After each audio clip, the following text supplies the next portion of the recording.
سے لگ جائے تو علامہ اقبال کے نزدیک، علامہ اقبال کا کسی بھی عالم سے پوچھ لو وہ کہیں گے ہاں ہاں علامہ اقبال نے حق کہا ہے۔ اللہ مجھے بتاؤ تو صحیح، گر ان کی ان کا نور زمین پر لگے اس زمین کو افسر کر دے، اللہ ان کے پسینے سے خدا عرش کو وجود پر لائے، اللہ اکبر، مجھے بتاؤ تو صحیح ان کے پسینے کو اگر تقسیم کر دیا جائے تو اللہ اکبر، اللہ تبارک و تعالی عرش کو بناتا ہے۔ عرش کیا ہے؟ دیکھو عرش کا جو نیچے والا حصہ ہے وہ جنت کی ایک چھت ہے، اوپر والا حصہ عالم امر سے تعلق رکھتا ہے۔ آپ کی توجہ کا طالب ہوں، ہر ایک بات کی میں وضاحت نہیں کر سکتا، آپ دل کے کانوں سے سننا۔ دیکھو تو صحیح، اللہ تبارک و تعالیٰ نے حضور کے نور کو جب بنایا نا تو اس نور کو پسینہ آیا، کیونکہ اللہ تبارک و تعالیٰ نے ان پر نگاہ کرم ڈالا تھا، ان پر نگاہ ڈالی تھی۔ اللہ پر اللہ کے خوف سے نور محمدی میں پسینہ آنے لگا، اللہ نے اس پسینے سے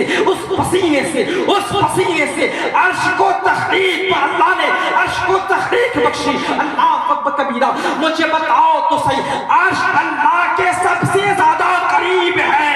اللہ تو جس کے نور کی تقسیم سے اللہ نے سیدوں کو بنایا ہے، ان کی شان کا عالم کیا ہوگا؟ اسی لیے کہ عبداللہ بن زبیر اگر رسول کے خون کو اپنے پیٹ پر رکھتا ہے تو رسول فرماتے ہیں اے عبداللہ بن زبیر، تم نے میرے خون کو اپنے پیٹ پر رکھا ہے، جا تجھ پر جہنم کی آگ حرام ہے۔ اب مجھے بتاؤ تو صحیح، ایک صحابی کے پیٹ کے اندر اگر مصطفیٰ کا خون آ جائے، اللہ کے رسول سے سند دے رہے ہیں تجھ پر جہنم کی آگ حرام ہے، تو جن آلے رسول کے رگوں پر مصطفیٰ کا خون ہے ان کی شان کا مقام کیا ہوگا؟ شان کا مقام کیا ہوگا؟ اسلام کے مقدس شہزادوں، یاد رکھو یہ نور سے تخلیق کیے گئے ہیں۔ آپ کو پتا ہے اللہ تبارک و تعالیٰ نے اپنے نور کو جب ایک حصے میں تقسیم کیا، مصطفیٰ کریم وجود پر آئے، پھر مصطفیٰ کریم کے بچے خمیر سے اللہ نے ان کے اولادوں کو تخلیق بخشی ہے۔ اسی لیے تو امام احمد رضا فاصلے پر بھی پکار اٹھتے ہیں، تیری نسل پاک میں ہے بچہ بچہ نور کا، تو ہے عین نور، تیرا سب گھرانہ نور کا، تو ہے عین نور، تیرا سب گھرانہ نور کا۔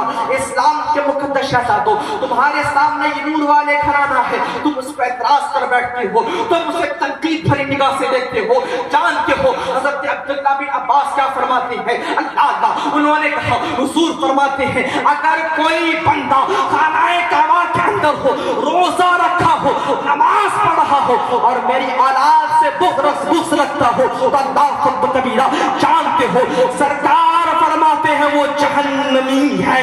مجھے بتاؤ ایک عام انسان بھی اگر خانہ کعبہ کے اگل بغل میں مرتا ہے جنت کا وہ حقدار ہوتا ہے، مگر رسول کریم فرماتے ہیں میرے اولاد کا باقی اگر روزہ بھی رکھے نماز پڑھا ہو اور خانہ کعبہ کے چھت کے نیچے خانہ کعبہ کے اندر وہ مرے، پھر بھی وہ جنت کا حقدار نہیں ہوگا۔ اللہ اکبر۔ اس لیے اسلام کے مقدس شہزادوں، آپ کہو گے کہ ہم آل رسول سے محبت کیوں کریں؟ آپ کہو گے ہم اہل بیت سے محبت کی ضرورت کیا ہے؟ ہمارے پاس علم ہے، ہم علم سے چمک جائیں گے۔ یاد رکھو اگر تم ادب والے نہیں بنتے تو تمہاری مثال شیطان کے مترادف ہے، جس کے پاس علم تو تھا مگر سر جھکانے کے لیے اس کے پاس ادب سے وہ محروم تھا۔ اس لیے اسلام کے مقدس شہزادوں، یاد رکھو اللہ کے رسول فرماتے ہیں اگر ہم اللہ کے رسول سے محبت کرتے ہیں تو ہم مومن ہو جاتے ہیں۔ اللہ کے رسول نے فرمایا اگر کوئی بندہ مومن ہو کر مرنا چاہے تو میری اہل بیت سے محبت کرے، میری اہل بیت سے محبت کرے۔ عزیزان کرامی، انہی چند باتوں سے میں اپنی گفتگو کو ختم کرتا ہوں۔